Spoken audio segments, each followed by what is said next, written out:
Hello दोस्तों, मैं जवान सिंह स्वागत करता हूं आपका आज की वीडियो में। दोस्तों, लॉन्ग टर्म में एक अच्छी वेल्थ क्रिएट करने के लिए और फाइनेंशियली इंडिपेंडेंट होने के लिए म्यूचुअल फंड्स में इन्वेस्ट करना एक बेहतर विकल्प माना जाता है।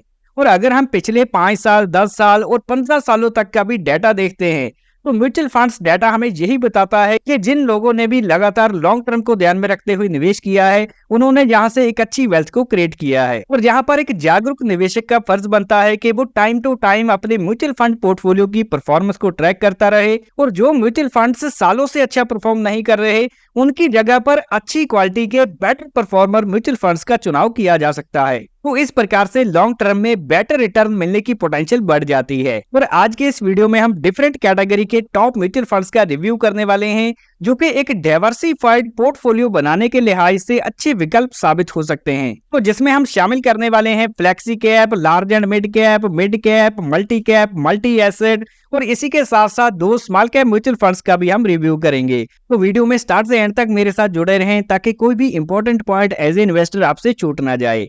तो चलिए शुरुआत करते हैं फ्लेक्सी कैप कैटेगरी से। तो फ्लेक्सी कैप कैटेगरी के म्यूचुअल फंड्स निवेशकों द्वारा काफी पसंद किए जाते हैं, क्योंकि यहाँ पर फंड मैनेजर्स को आजादी होती है कि वो मार्केट अपॉर्चुनिटी एंड रिस्क को ध्यान में रखते हुए किसी भी मार्केट कैप वाली कंपनीज के स्टॉक्स में एलोकेशन को कम या ज्यादा कर सकते हैं। तो इस कैटेगरी में हमने जिस म्यूचुअल फंड का चुनाव किया है वो है HDFC का flexi cap fund direct growth, जिसका AUM साइज इस समय हो चुका है 85,560 करोड़ का। और यहाँ पर NAV है इसकी 2272 रुपए की, और इसके प्लान को लॉन्च किया गया था 95 में। और हम जिस डायरेक्ट प्लान की बात कर रहे हैं जो 1 जनवरी 2013 को लॉन्च हुआ था। तो इस म्यूचुअल फंड में मंथली SIP और लमसम दोनों तरीके से निवेश करने का ऑप्शन उपलब्ध है।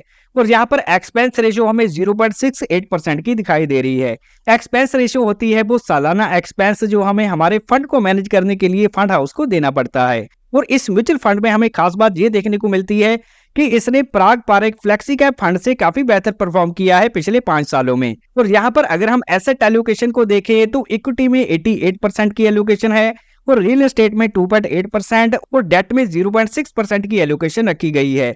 और यहाँ पर कैश में इनके पास 8.6% अवेलेबल है। और जब बात आती है पास्ट परफॉर्मेंस की, तो इस म्यूचुअल फंड ने पिछले 6 महीनों में 8.49% के रिटर्न बना के दिए, और वहीं कैटेगरी की एवरेज रही 8.92% की। और पिछले 1 साल के रिटर्न है 11.68% और कैटेगरी के हैं 6% के। और यहाँ पर हमें पिछले 3 सालों की एवरेज ग्रोथ परसेंटेज नजर आ रही है 22.95% की, और कैटेगरी की एवरेज है 18.09%। और पिछले 5 सालों की मीडियम टर्म में इसने 29.50% और कैटेगरी ने 21.62% के एनुअलाइज्ड रिटर्न जनरेट किए हैं। और वहीं 10 सालों के लंबे टाइम फ्रेम में देखें तो यहाँ रिटर्न निकल के आते हैं 17.33% के, और कैटेगरी ने 15.5% के एनुअलाइज्ड रिटर्न जनरेट किए। और यहाँ पर अगर हम कंपैरिजन की बात करते हैं तो प्राग पार्क जैसा जो पॉपुलर म्यूचुअल फंड है, इसने पिछले 5 सालों में एनुअलाइज्ड रिटर्न निकाल के दिए हैं 23.50% के, और वहीं HDFC के फ्लेक्सी के फंड ने 29.50% के एनुअलाइज्ड रिटर्न जनरेट किए। तो यहाँ पर इस म्यूचुअल फंड ने काफी बेहतर परफॉर्म किया है। और ओवरऑल देखा जाए तो ये म्यूचुअल फंड अपनी कैटेगरी में 1 साल में नंबर 4 पे रहा है रैंकिंग के हिसाब से। और वहीं इसकी जो एक्सपेंस रेशियो है वो कैटेगरी के मुकाबले कम है। और यहाँ पर हमें जो म्यूचुअल फंड कंसिस्टेंटली 1, 3, 5 और 10 सालों में अपनी कैटेगरी एवरेज को बीट करता दिखाई दे रहा है। और इसने हायर अल्फा जनरेट करके पिछले 3 सालों में अपने बेंचमार्क इंडेक्स को भी बीट किया है, जो कि निफ्टी 500 TRI है। तो यहाँ पर हमने देखा एक अच्छा खासा AUM साइज वाला और लंबे ट्रैक रिकॉर्ड वाला फ्लेक्सी कैप म्यूचुअल फंड। और इसके अलावा अगर आप नई टेक्नोलॉजी वाले फंड में निवेश करना चाहते हैं तो यहाँ पर आपके सामने Jio BlackRock flexi cap mutual fund है, जो कि आप देख सकते हैं कि लॉन्च होने से लेकर अब तक एक अच्छे ट्रेंड में दिखाई दे रहा है। तो HDFC फ्लेक्सी कैप के साथ जियो ब्लैक रॉक को भी शामिल किया जा सकता है। और इसके बाद रुक करते हैं दूसरी कैटेगरी की ओर, जो कि large and mid cap mutual fund की कैटेगरी है।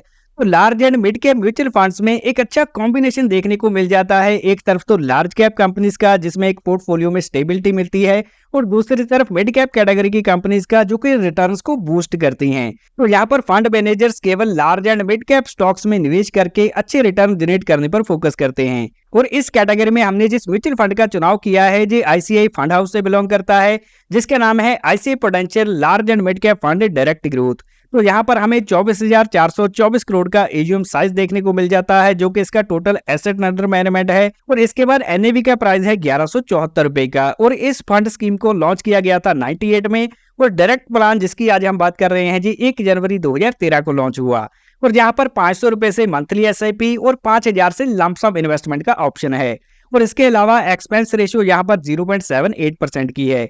और इस म्यूचुअल फंड की मुझे खास बात ये दिखाई देती है कि जी मोतीलाल ओसवाल के large and mid cap fund से ज्यादा स्टेबल दिखाई देता है। तो उसमें वॉलेटिलिटी की मात्रा मोतीलाल ओसवाल के लार्ज एंड मिड कैप से कम दिखाई देती है। और जैसे कि हमने बात की थी कि इस म्यूचुअल फंड कैटेगरी में सिर्फ लार्ज एंड मिड कैप पर फोकस किया जाता है, तो यहाँ पर लार्ज कैप कंपनीज में एक्सपोजर है 46% का, मिड कैप में 37% का, और स्मॉल कैप में यहाँ पर 11.82% की एलोकेशन दिखाई दे रही है। और पिछले 6 महीनों के रिटर्न है इस म्यूचुअल फंड के 8.97% की, और कैटेगरी ने 9.64% के रिटर्न दिए। एक साल की बात करते हैं तो ये रिटर्न है 11.5% के, और कैटेगरी के 7.25% के। और 3 सालों की एवरेज ग्रोथ परसेंटेज रही 22.5% की, और कैटेगरी की 19.85% की। और यहाँ पर 5 सालों के मीडियम टर्म में इसने 28.42% और कैटेगरी ने 23.66% के एनुअलाइज रिटर्न जनरेट किए हैं।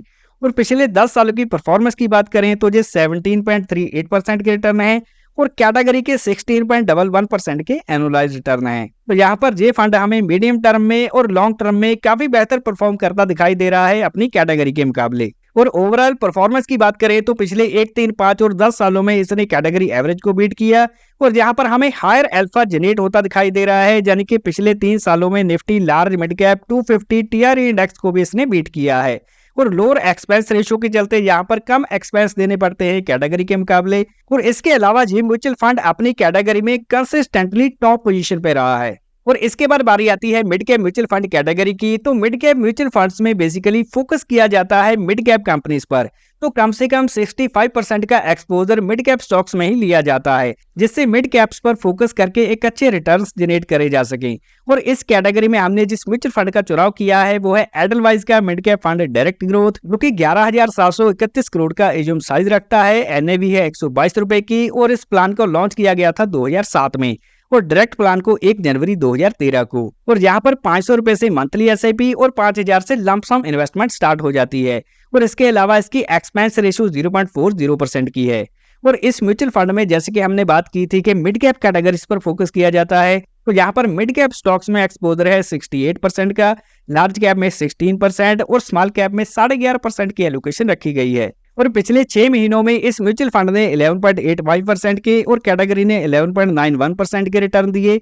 और वहीं एक साल की बात करते हैं तो 8.63% और कैटेगरी ने 6.63% के रिटर्न बना के दिए। और 3 सालों की एवरेज ग्रोथ परसेंटेज रही 26.24% और कैटेगरी की 22.70% की। और अगर 5 सालों के मीडियम टर्म की बात करें तो ये रिटर्न है तकरीबन 31% के और कैटेगरी ने 27% के। और बड़े टाइम फ्रेम में देखा जाए तो 19.88% के एनुअलाइज रिटर्न निकल के आते हैं इस म्यूचुअल फंड के, और कैटेगरी के 17.67% के। तो ये म्यूचुअल फंड मीडियम टर्म में, लॉन्ग टर्म में और शॉर्ट टर्म में काफी बेहतर परफॉर्म करता दिखाई दे रहा है। और यहाँ पर हमें पिछले 1, 3, 5 और 10 सालों में कैटेगरी एवरेज को बीट करता हुआ ये दिखाई दे रहा है। और दूसरी तरफ इसमें एक्सपेंस रेशियो कैटेगरी के मुकाबले काफी कम है। और वहीं इसने हायर अल्फा जनरेट करके पिछले 3 सालों में Nifty mid cap 150 TRI index को भी बीट कर दिया है। और इसके बाद अगली कैटेगरी की ओर रुख करते हैं, जो कि मल्टी कैप म्यूचुअल फंड की कैटेगरी है। तो मल्टी कैप म्यूचुअल फंड्स का मतलब है कि 3 डिफरेंट कैटेगरीज में बराबर मात्रा में निवेश किया जाता है, यानी कि लार्ज कैप, मिड कैप और स्मॉल कैप में कम से कम 25% की एलोकेशन इन म्यूचुअल फंड्स में रखी जाती है, जिससे मार्केट कैप वाइज एक अच्छी डाइवर्सिफिकेशन को ध्यान में रखते हुए निवेश किया जा सके। तो इस कैटेगरी में जो म्यूचुअल फंड हमने चुना है उसका नाम है निप्पॉन इंडिया का multi cap fund direct growth, जिसका एजीएम साइज हमें दिखाई दे रहा है 47,294 करोड़ का। एनएवी है 335 रुपए की। और यहाँ पर 2005 में इस स्कीम को लॉन्च किया गया था, और डायरेक्ट प्लान 1 जनवरी 2013 को। और 500 रुपए से इसमें मंथली एसआईपी और 1,000 से लमसम इन्वेस्टमेंट को शुरू करने का ऑप्शन है। और यहाँ पर 0.71% का हमें एक्सपेंस रेशियो मिल जाता है। जैसे कि हमने मल्टी कैप कैटेगरी की खूबसूरती की बात की थी, तो इसमें हमें लार्ज कैप में 47%, मिड कैप में 25% और स्मॉल कैप में 25% की एलोकेशन देखने को मिल रही है। तो लार्ज कैप में यहाँ पर एलोकेशन को बढ़ाया गया है पोर्टफोलियो में स्टेबिलिटी को ध्यान में रखते हुए। और जहां बात आती है हिस्टोरिकल परफॉर्मेंस की, तो इस म्यूचुअल फंड ने पिछले 6 महीनों में 10.13% के और कैटेगरी ने 10.38% के रिटर्न दिए, और पिछले एक साल में 6.12 और कैटेगरी ने 6.56% के रिटर्न बना के दिए। और वहीं 3 सालों की परफॉर्मेंस को देखा जाए तो ये एवरेज एनुअल रिटर्न रहे हैं 23.05% के और कैटेगरी के 20.59% के, और 5 सालों की मीडियम टर्म के रिटर्न है 31.16 और कैटेगरी के 25.68% के, और 10 सालों की परफॉर्मेंस को ध्यान से देखा जाए तो ये 16.05% के एनुअलाइज रिटर्न है और कैटेगरी के 16.29% के। तो इस म्यूचुअल फंड ने शॉर्ट टर्म में, मीडियम टर्म में और लॉन्ग टर्म में काफी अच्छा परफॉर्म किया है। और यहाँ पर हमें लोअर एक्सपेंस रेशियो देखने को मिल जाती है कैटेगरी एवरेज के मुकाबले 0.71% की, और पिछले एक साल और 3 साल में इस म्यूचुअल फंड ने अपनी कैटेगरी एवरेज को काफी बेहतर बीट किया है। और यहाँ पर हायर अल्फा जनरेट करते हुए इसने Nifty 500, multi cap 50, 25 TRI index को भी बीट कर दिया है। और इसके बाद अगली कैटेगरी निवेशकों द्वारा काफी पसंद की जाती है, जो कि मल्टी एसेट म्यूचुअल फंड की है। तो मल्टी एसेट म्यूचुअल फंड में कम से कम 3 डिफरेंट एसेट क्लासेस में निवेश किया जाता है, और सेबी के हिसाब से कम 10% की एलोकेशन तो एक एसेट क्लास में होनी ही चाहिए। तो जो निवेशक चाहते हैं कि हमारा पैसा मल्टीपल एसेट क्लासेस में डिवाइड करके निवेश हो, उनके लिए ऐसे म्यूचुअल फंड काफी बेहतर विकल्प साबित होते हैं। तो इस कैटेगरी में हमने चुना है आईसीआई प्रूडेंशियल का multi asset fund direct growth, जो कि 68,000 करोड़ का एयूएम रखता है, और यहाँ पर एनएवी है 881 रुपए की। प्लान को लॉन्च किया गया था 2002 में, और डायरेक्ट प्लान को 1 जनवरी 2013 में। और यहाँ पर 500 रुपए से मंथली एसआईपी और 5,000 से लंप सम इन्वेस्टमेंट का ऑप्शन है। और एक्सपेंस रेशियो देखने को मिल रहा है 0.63% का, और एक्सपेंस रेशियो देखने को मिल रहा है 0.69% का। और अगर हम मल्टीपल एसेट एलोकेशन की बात करते हैं तो इक्विटी में इन्होंने 57% की एलोकेशन दिखाई है, यानी कि स्टॉक्स में निवेश किया है। इसके बाद डेट में 13%, जो कि कारपोरेट बॉन्ड्स, गवर्नमेंट बॉन्ड्स, जो कि फिक्स इंटरेस्ट इनकम कैटेगरी में आते हैं।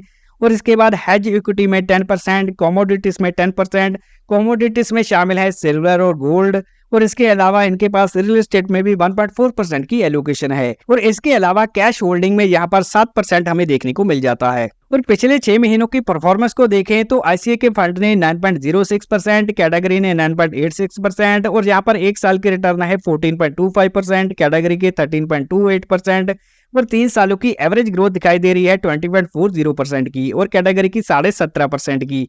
और 5 सालों के मीडियम टर्म में आप देखते हैं कि 25.99% के एनुअल रिटर्न है, तकरीबन 26% के, और कैटेगरी के हैं 17.87% के। तो मीडियम टर्म में इस म्यूचुअल फंड ने काफी बेहतर तरीके से बीट किया है। और यहाँ पर अगर हम लॉन्ग टर्म की बात करते हैं तो ये 16.77% के एनुअल रिटर्न है, और कैटेगरी के हैं 12.92% के। तो यहाँ पर मीडियम एंड लॉन्ग टर्म में कैटेगरी एवरेज को बेहतरीन तरीके से आउट परफॉर्म किया गया है। और पिछले 1, 3, 5 और 10 सालों में कैटेगरी एवरेज को ये बीट करता हुआ फंड यहाँ पर हमें हायर अल्फा जनरेट करता हुआ दिखाई दे रहा है, जिसने अपने बेंचमार्क इंडेक्स को भी 3 सालों में बीट किया है। और यहाँ पर लोअर एक्सपेंस रेशियो के साथ साथ हमें क्रेडिट रेटिंग भी AAA की दिखाई दे रही है। जिन बॉन्ड्स में जो डेट कैटेगरी में निवेश करते हैं वो AAA ग्रेड के हैं, यानी कि हाईएस्ट क्वालिटी के बॉन्ड्स में यहाँ निवेश किया जाता है। यहाँ पर रिस्क की मात्रा काफी कम हो जाती है। और दोस्तों अभी हम फोकस करने वाले हैं अगली कैटेगरी की ओर, जो कि स्मॉल कैप की है। तो स्मॉल कैप कैटेगरी में हमने 2 म्यूचुअल फंड्स का चुनाव किया है, जिसमें सबसे पहले नंबर पे है बंधन का small cap mutual fund direct growth, जो कि 15,738 करोड़ का एयूएम रखता है, और इसका एनएवी का प्राइस है 53 रुपीज का। ट्रैक रिकॉर्ड की बात करें 3 फरवरी 2020 को ये लॉन्च हुआ था। 500 रुपए से एसआईपी और लमसम 1,000 से यहाँ शुरू हो जाता है, और 0.40% की एक्सपेंस रेशियो है।